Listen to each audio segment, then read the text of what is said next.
Hai hai hai Sobat PPG, salam PPG. Kami dari kelompok 3 akan menjawab dan menjelaskan kasus-kasus yang ada dalam LMS pada mata kuliah pemahaman tentang peserta didik dan pembelajarannya. Sebelum kami menjelaskan dan menjawab, izinkan kami memperkenalkan anggota kelompok kami. Iva Anishatus Zihrolaili atau Iva, Lafif Ahmad Rofid Al-Azmi atau Lafif, Vika Aulia Rohma atau Vika, Halimah Miladinka Nazilah atau Zila, Muhammad Mikdad Nidom Fahmi atau Mikdad, dan Karinda Fitra Noza atau Karin. Kasus 1. Bayangkan jika Anda adalah seorang guru matematika di kelas 7. Saat ini Anda hendak menyampaikan materi mengenai matematika sosial, yakni mencari nilai rata-rata atau MEAN. Untuk memudahkan peserta didik dalam memahami pembelajaran, Anda mencoba untuk membuat urutan atau langkah-langkah yang perlu diikuti oleh peserta didik agar dapat mencari nilai rata-rata pada sebuah soal. Anda meminta kepada peserta didik untuk mengerjakan soal yang Anda berikan.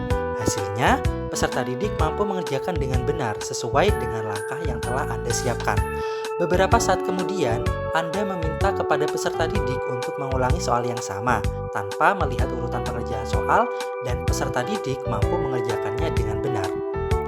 Pertanyaan pertama, menurut Anda, apa yang membuat peserta didik mampu mengerjakan soal dengan baik pada percobaan kedua tanpa melihat urutan atau langkah pengerjaan soal?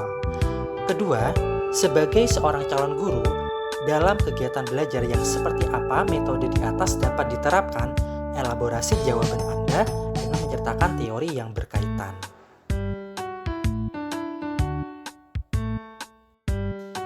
Jawaban kasus pertama, poin pertama. Menurut kami, hal yang membuat peserta didik mampu mengerjakan soal dengan baik pada percobaan kedua karena sejak awal guru sudah memberikan contoh langkah-langkah pengerjaan soal dalam mencari nilai rata-rata. Hal ini menjadi dorongan bagi peserta didik untuk dapat mengerjakan soal dengan baik dan benar. Awalnya, peserta didik mengerjakan soal dengan melihat langkah-langkah pengerjaan soal dari guru. Kemudian, ketika guru memberikan soal yang sama, peserta didik dapat mengerjakan dengan benar meski tanpa melihat langkah-langkah pengerjaan soal. Hal tersebut membuktikan bahwa dorongan dari guru penting untuk dihadirkan dalam pembelajaran agar peserta didik memunculkan timbal balik yang sesuai dengan tujuan pembelajaran. Jawaban kasus pertama, poin kedua. Berdasarkan jawaban sebelumnya, metode yang digunakan oleh guru dalam pembelajaran tersebut tergolong dalam implementasi teori behavioristik. Hal ini dapat dilihat dari stimulus yang diberikan oleh guru berupa langkah-langkah pengerjaan soal. Kemudian, guru memberikan instruksi kepada peserta didik untuk mengerjakan latihan dengan melihat cara atau langkah-langkah pengerjaan soal. Hasilnya, peserta didik mampu menjawab dengan benar. Adapun guru melakukan hal tersebut agar peserta didik menjadi terbiasa mengerjakan soal dengan cara atau langkah-langkah yang sudah diajarkan. Setelah itu, guru memberikan soal yang mirip dengan tugas sebelumnya untuk dikerjakan peserta didik. Hasilnya, peserta didik menunjukkan respon berupa keberhasilan pengerjaan soal dengan benar tanpa melihat cara atau langkah-langkah pengerjaan soal yang telah diajarkan guru sebelumnya. Pembahasan di atas sejalan dengan pendapat Nahar tentang teori behavioristik yang menyatakan bahwa dalam pembelajaran, siswa diposisikan sebagai individu yang pasif. Oleh karena itu, guru diharuskan untuk memberikan stimulus. Setelah itu, siswa akan memberi respon atas pemberian latihan soal atau pembiasaan dari guru. Metode pada kasus 1 di atas dapat diterapkan dalam kegiatan pembelajaran yang membutuhkan contoh pengerjaan langsung atau penjabaran rinci dari rumus tertentu. Misalnya pada mata pelajaran eksakta seperti matematika, fisika, dan kimia yang memerlukan contoh langsung dari pengerjaan soal. Berikut merupakan bagian kasus 1.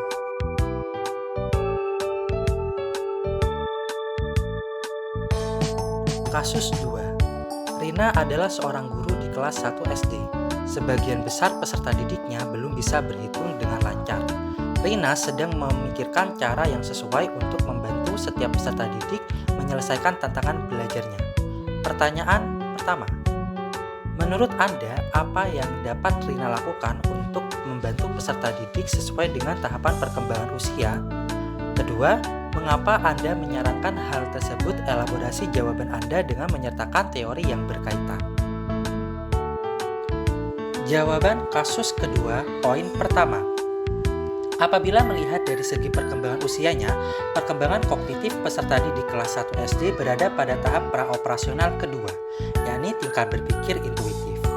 Peserta didik pada tahap ini belum bisa berpikir secara reversibel seperti operasi bilangan 1 ditambah 2 sama dengan 3 adalah bentuk lain dari operasi bilangan 3 dikurangi 1 sama dengan 2. Kondisi inilah yang menyebabkan sebagian besar peserta didik belum bisa berhitung dengan lancar. Hal-hal yang dapat dilakukan Rina untuk membantu peserta didik pada tahap tersebut antara lain 1. Menggunakan media belajar yang mudah dikenali peserta didik seperti kelereng, bola, lidi, atau benda-benda lain yang sering ditemui peserta didik.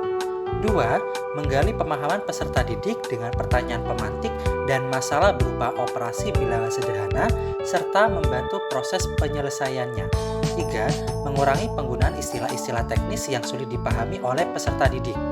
4. Mengulangi materi dan kegiatan yang serupa hingga beberapa waktu sampai peserta didik dirasa cukup menguasai untuk melanjutkan materi dengan operasi bilangan yang lebih kompleks. Dan 5. Memberi apresiasi dan motivasi kepada peserta didik atas capaian belajarnya. Jawaban kasus kedua, poin kedua. Pada kasus yang dihadapi Rina, upaya untuk melibatkan peserta didik secara aktif dalam kegiatan pembelajaran bertujuan agar proses perkembangan kognisi lebih mudah terjadi. Dalam hal ini, Rina memberikan dorongan kepada peserta didik untuk membangun pemahaman serta pengetahuan mereka sendiri melalui pengalaman fisik yang telah dimilikinya. Langkah 1-3 merujuk pada teori konstruktivisme yang memandang peserta didik sebagai individu yang dapat membangun dan memahami informasi melalui keterlibatannya secara aktif dalam pembelajaran. Kemudian, langkah 4-5 berkaitan dengan teori behavioristik yang menunjukkan proses pembentukan kebiasaan melalui latihan dan pengulangan yang diharapkan dapat membentuk perilaku yang diinginkan sebagai hasil dari proses belajar.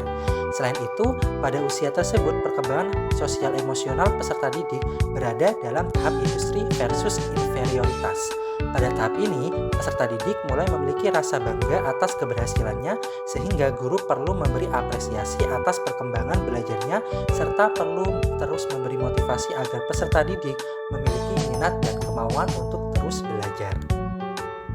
Berikut contoh bagan teori pembelajaran konstruktivisme behaviorisme pada kasus kedua. Kasus ketiga.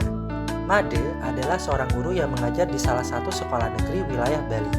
Ia mengampu mata pelajaran bahasa Indonesia. Ia hendak mengajarkan materi teks deskripsi pada peserta didiknya. Pada buku cetak yang menjadi panduannya saat mengajar, terdapat beberapa contoh teks deskripsi menceritakan tentang bangunan-bangunan pencakar langit yang ada di ibu kota. Dengan memperhatikan latar belakang setiap peserta didiknya, Made pun mencoba untuk memberikan contoh berbeda. Ia memberikan contoh teks deskripsi tentang pantai dan makanan khas di Bali. Pertanyaan pertama, menurut Anda, apakah pertimbangan dan keputusan Made sudah sesuai? Mengapa demikian? Kedua, prinsip apa yang Made gunakan dalam kasus tersebut? Elaborasi jawaban Anda dengan menyertakan teori yang berkaitan. Jawaban kasus ketiga, poin pertama. Menurut kami, pertimbangan dan keputusan Made sudah sesuai dengan situasi yang dia hadapi. Ini disebabkan karena Made dapat menyesuaikan materi pembelajaran dengan memperhatikan latar belakang peserta didiknya melalui konteks geografis dan keberagaman budaya di Bali. Tidak relevan jika Made yang merupakan tenaga pendidik di Bali menggunakan contoh bangunan pencakar langit sebagai teks deskripsi, karena peserta didiknya tidak atau jarang menjumpai gedung pencakar langit di Bali, sehingga akan menyulitkan peserta didik dalam belajar. Sebaliknya, Bali identik dengan pantai, di mana hampir setiap warganya pernah pergi ke pantai dan juga tahu makanan khas Bali. Sehingga hal tersebut sangat membantu peserta didik untuk belajar karena mereka sudah memiliki pemahaman serta pengetahuan mereka melalui berbagai pengalaman yang telah dimilikinya. Jawaban ketiga, poin kedua. Prinsip pertama yang digunakan digunakan oleh Made yakni prinsip proses adaptasi Jean Piaget, teori konstruktivisme. Prinsip proses adaptasi berisi dua kegiatan. Pertama, menggabungkan atau mengintegrasikan pengetahuan yang diterima oleh manusia atau disebut dengan asimilasi. Kedua, mengubah struktur pengetahuan yang sudah dimiliki dengan struktur pengetahuan baru sehingga terjadi keseimbangan. Berdasarkan kasus tersebut yang dilakukan oleh Made mengubah contoh teks deskripsi yang ada di dalam buku cetak yang menjadi panduannya yakni gedung pencakar langit yang ada di ibu kota dengan contoh teks deskripsi yang sesuai dengan lingkungan peserta didik karena peserta didik tersebut berlatar belakang etnik Bali. Proses adaptasi yang digunakan oleh Made sebagai upaya mempermudah dalam memahamkan materi kepada peserta didik dengan memberikan contoh di lingkungan sekitar. Berikut contoh bagian teori konstruktivisme yang dilakukan oleh Made. Prinsip kedua, penerapan teori belajar konstruktivisme memandang bahwa belajar bukan hanya sekadar menerima secara pasif informasi yang disampaikan oleh guru. Dengan kata lain, teori belajar konstruktivisme memaknai pembelajaran sebagai proses pengkonstruksian pengetahuan yang bersifat aktif dan personal. Setelah Made memberikan contoh teks deskripsi pantai dan makanan khas Bali, Made mengharapkan dapat membangun pengalaman peserta didik. Pengalaman tersebut dapat mengajak peserta didik untuk berpikir dan membangun pengetahuannya atau pengalaman baru yang terkonstruksi. Akhirnya, peserta didik dapat memahami tentang teks deskripsi. Berikut bagian konstruktivisme yang dilakukan oleh Made. Sekian penjelasan dan jawaban dari kami. Terima kasih.